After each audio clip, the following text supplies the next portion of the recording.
care for my best interests. So I was able to have that. I want to know who's in that circle. You know, the most crucial time for me. Listen in for a Yeah. call. Especially people that were close to me, and I'll explain. So, like, you know, when those type of things happen, people run. They don't care what happened. They don't care. They just like, save yourself. That's great news, and you heard the NTD verify that with the commander of the mission. GLS is go for FTS arm. Now work is being done to arm the flight termination system. This is so the range safety can send a flight termination command if the rocket flies too far off track. There's a brief built-in delay, so the launch abort system has time to pull the astronauts to GLS is safety go for first. LH2 high flow bleed check. All right, the high flow bleed check. That's so the cryo team gets verification that the RS-25 engines, all 4 of them, are in the proper temperature range for launch.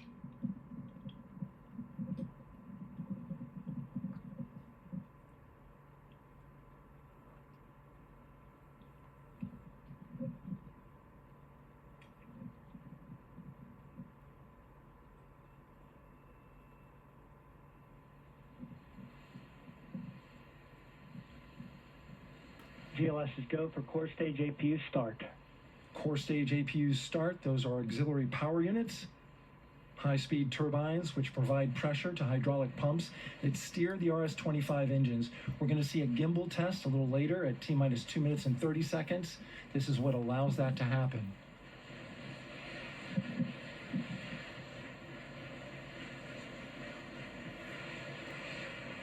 Coming up in about 20 seconds, we're listening for go for purge sequence 4. That's a helium purge of the 4 core stage engines downstream of the propellant valve. This gets all the air and moisture out of there.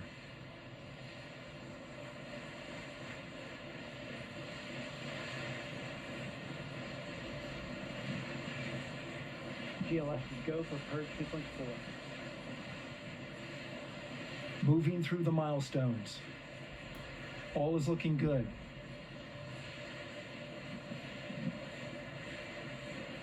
Coming up in just a few seconds, we're going to get that thrust vector control actuator test.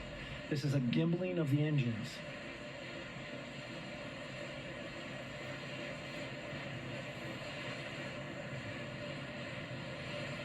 There are the 4 RS-25s, 3 of them Shuttle Heritage, 1 of them built from shuttle parts. And there you see them moving.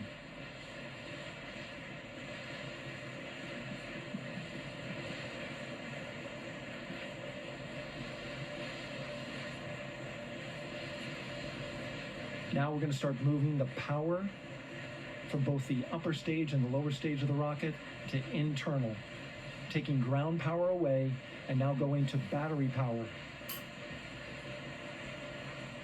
GLS is go for upper stage to internal power. Our power is removed from the rocket's upper stage, the ICPS, and it's been switched to battery. Same milestone for the lower core stage coming up at T-minus 1 minute and 30 seconds.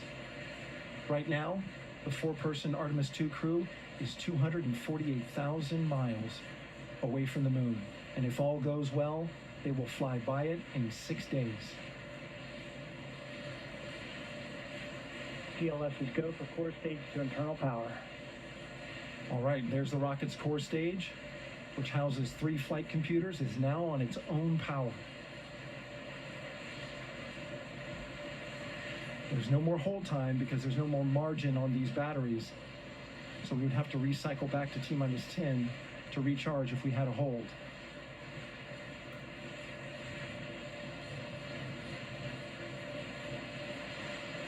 One minute. Right now, the rocket does not know what the T0 is, but coming up at T-minus 33 seconds, control shifts from the ground launch sequencer to the rocket's onboard autonomous launch sequencer, or ALS. The rocket will count itself down, but honor any holds that could come from the ground. Now, shortly after liftoff, Houston will take control Hey, Alexa, of the rocket, and my good colleague night. Gary Jordan will take over commentary. Okay. GLS is go for ALS. Great call out. The rocket is on its own. 4 brave explorers ready to ride the most powerful rocket NASA has ever launched. Sound suppression water is flowing. 15. And here we go. 10, 9, 8, 7. RS-25 engines lit. 4, 3, 2, 1. Booster ignition. And liftoff. The crew of Artemis II now bound for the moon. Humanity's next great voyage begins. Good roll pitch. Roger, roll pitch. Houston now controlling the flight of Integrity on the Artemis II mission around the moon. Integrity, AMT high. AMT high. On time, passing 30 seconds into the flights. Integrity passes the ultimate MECO. Target milestone. Mission Control Houston seeing good performance on the main engines. Space Launch System core stage. Integrity, 3 miles in altitude. Traveling more than 1,200 miles per hour.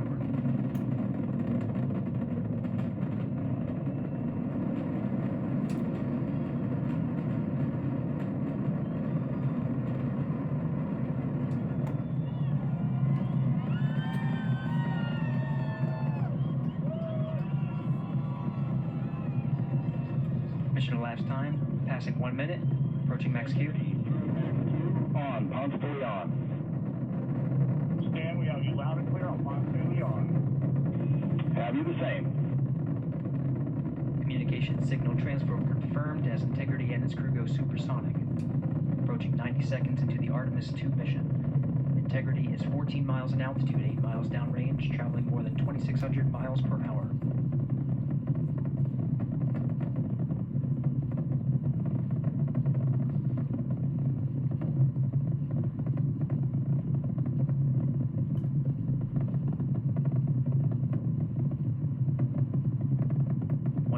Seconds of mission elapsed time, standing by for main engine throttle down to 85%, ahead of solid rocket booster separation, expected at the 2-minute 9-second mark. We see throttle down.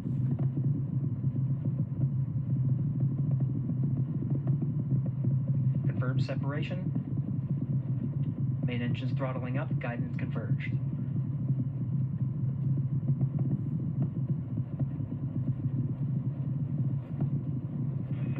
Integrity, guidance converged, performance nominal, upper stage RCS ready. Copy all, Stan.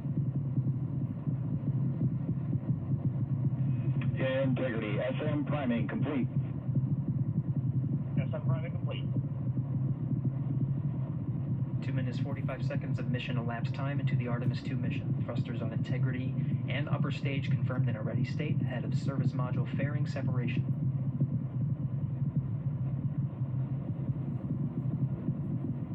3 minutes into the flight, Integrity 49 miles in altitude, 78 miles downrange, now passing 5,000 miles per hour.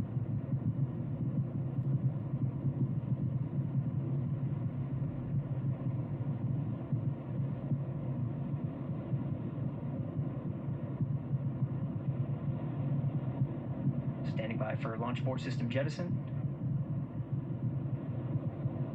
Houston Integrity, good last jettison, great view. Copy jettison, Team Eco 8+02. We see the same on board, Stan. And Houston has you loud and clear on Tigris at the Kármán line. Outstanding, Stan, we have you the same. 3 minutes 50 seconds into the flight of Artemis II, Wiseman, Glover, Cook, and Hansen cross the boundary to space with good comm checks. GPS signals acquired after last jettison now working on internal checks to verify accuracy.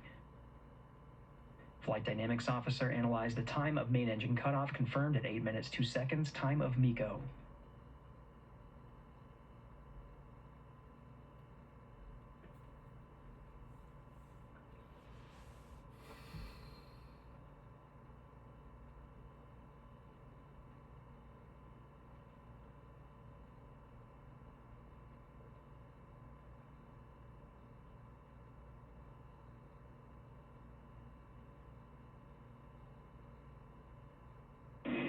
Integrity, GPS processing. Outstanding, Stan. We see the same, and we have a beautiful moonrise. We're headed right at it.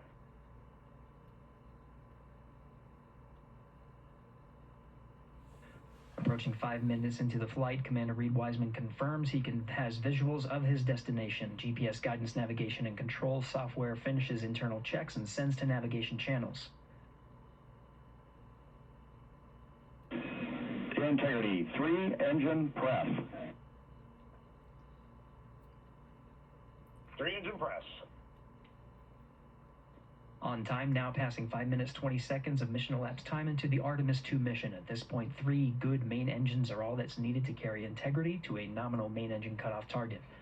Though at this time, we're seeing 4 good engines here in Mission Control Houston. Integrity, 75 miles in altitude, 330 miles downrange, approaching 10,000 miles per hour.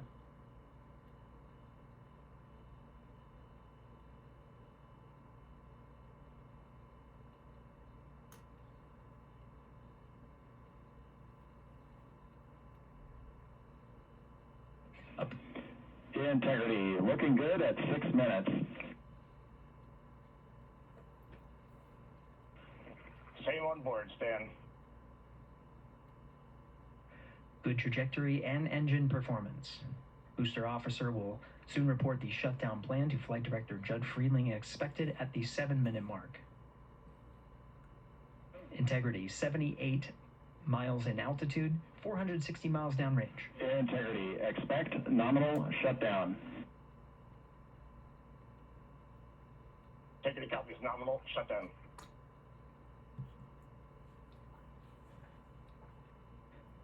Six minutes 40 seconds of mission elapsed time. Shutdown plan is as expected.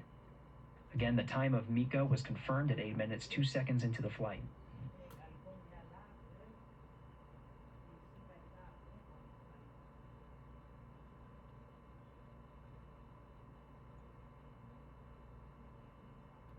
Seven minutes of mission elapsed time. Throttling down as we approach the abort once around option. Milestone at the 7-minute 30-second mark. Now 84 miles in altitude at 650 miles downrange, traveling more than 15,000 miles per hour. Integrity, AOA open. AOA open. The window is now open for an abort once around option that would target splashdown in the Pacific Ocean. Still following nominal ascent at this time. Set timer for 7:30 p.m. 46 minutes and 28 seconds. Counting down. About 10 seconds remaining until the main engine cutoff of the Space Launch System core stage. Standing by for confirmation of MECO and core stage separation.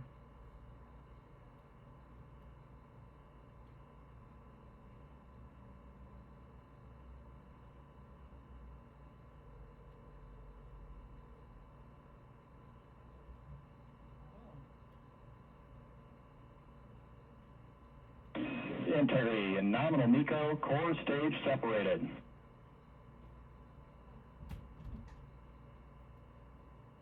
We see the same on board, Stan.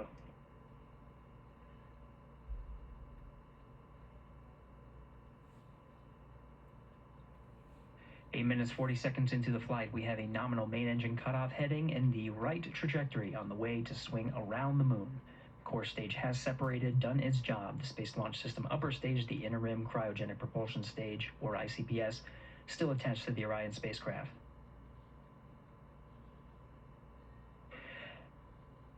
Nine minutes of mission elapsed time. Integrity crew of Reed Wiseman, Victor Glover, Christina Cook, and Jeremy Hansen now in orbit around the Earth at the beginning of their journey to the moon.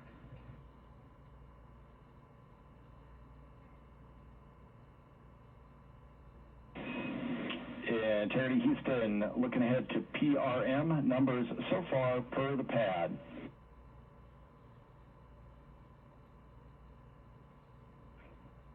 Copy that, Stan. Numbers for the pad.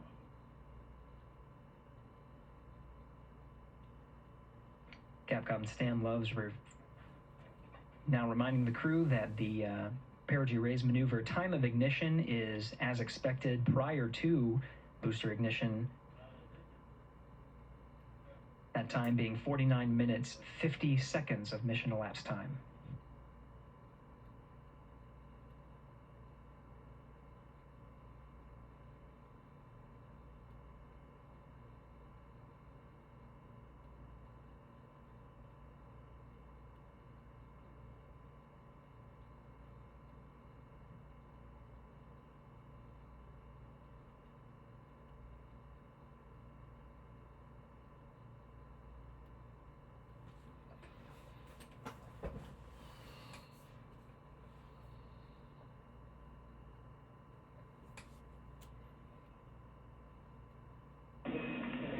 Integrity, good. Neds deploy.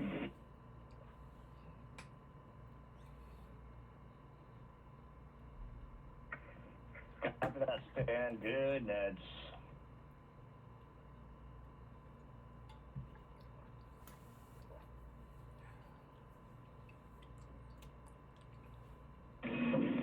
And Integrity Houston for PWV setup. Just a reminder, halfway open on the secondary. We copy that, Stan. Halfway open.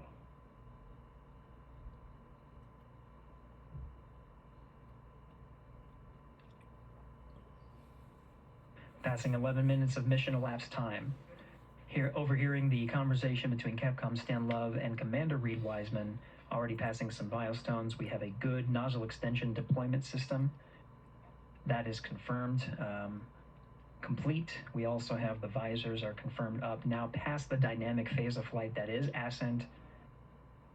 Their launch and entry suits that provided them an extra layer of protection. Now not as needed. They're going to raise those visors. And later in today's mission, they will begin to egress or get out of the suits to begin some of their initial tasks of activating some of the systems aboard in the Integrity spacecraft. It's passing 12 minutes of mission elapsed time. Again, the perigee raise maneuver that's targeted near 50 minutes of mission elapsed time, 49 minutes, 50 seconds. That's what the crew is going to be working towards. The Commander Reed Wiseman, pilot Victor Glover will focus on preparing for that milestone. In the meantime, mission specialist Christina Cook and Jeremy Hansen will start some of the activation of environmental control life support systems. You may hear confirmation of their activation over the Orion to Earth communication network.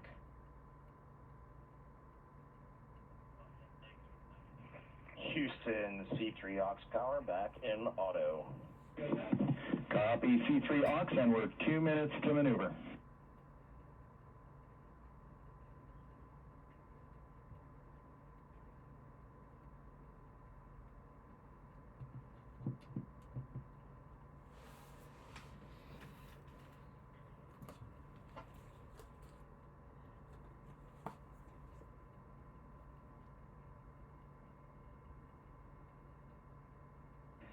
"13 minutes and 30 seconds of mission elapsed time. We're going to continue to follow the crew of the Artemis II mission. They are beginning their journey around the moon to verify the systems that will take us to its surface. An incredible ascent. Artemis II is underway. Reed Wiseman, Victor Glover, Christina Cook, and Jeremy Hansen begin their journey to the moon. Still milestones to come up as we await solar array deploy and the critical burns that will get Integrity into high Earth orbit around the Earth before engines are fired to get us around the moon. We'll keep tabs on Integrity and its crew from here in Mission Control Houston. But for now, we're going to send it back to you, Megan and Nicole at the Kennedy Space Center. Very jealous to hear how the launch experience was over on the Space Coast. Yeah, Gary, if people are just joining us, welcome back to the Space Coast, where we just saw Artemis II lift off 14 minutes ago. And wow, what an amazing launch, and an emotional one too, as soon as the rocket lifted off, Nicole. You had tears in your eyes. I had tears in my eyes, and we had all these people around us cheering. It was amazing. Yeah, the Had no energy damn was tears in wonderful. your I mean, eyes. it was a Mine beautiful had. launch. You know, we've got 4 friends and family members headed to the moon. It's pretty amazing. Yeah. How does that Yeah. make you feel as someone who, you know, is an astronaut as well, but also, as you said, friend? Yeah, so proud of them.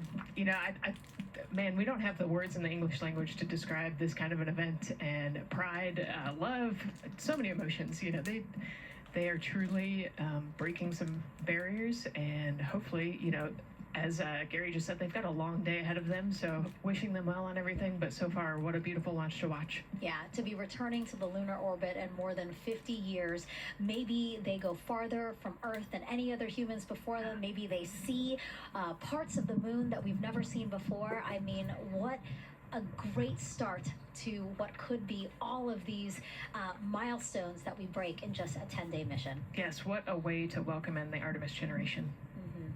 Yeah, how do you feel? I mean, we saw some beautiful shots we were covering of course, the rocket, of course, the Earth falling away as we continued up into our ascents, but also some of those crowd shots where we saw young and old just emotional, overcome by this history-making moment. Man, we are going back to the moon for all, and we saw that today. We saw that in all the crowds. And yeah, you guys just saw that view, the sunrise or sunset, I guess. They just made it over the crest of the Earth, and you could see the sun peeking over. One of my favorite views from space, and I can't imagine what they're looking at now, and I can't wait to see what they're looking at in about 5 or 6 days. Yeah, and you know, I know a lot of people are like, you know what, I'm surprised this launched on the first try, because we know, like any little thing, we have to be keeping safety in mind, and we want to make sure we're ready to go, but we were ready to go, and I think it surprised a lot of people. What a wonderful surprise on this Wednesday evening. It did, you know, and it kind of surprised me as well, but you know, it's just a testament to the team here that has been working so hard on Artemis. You know, Artemis 1, we learned a ton of lessons. We learned a ton from the wet dress for Artemis 2. We were able to go in, fix those things. We even had a couple mishaps today, not mishaps, but a couple, you know, anomalies today that the team creatively came up with solutions for. It's just a testament to the teamwork that gets us to the moon. And so we can continue to watch Christina, Reed, Victor, and Jeremy on their way now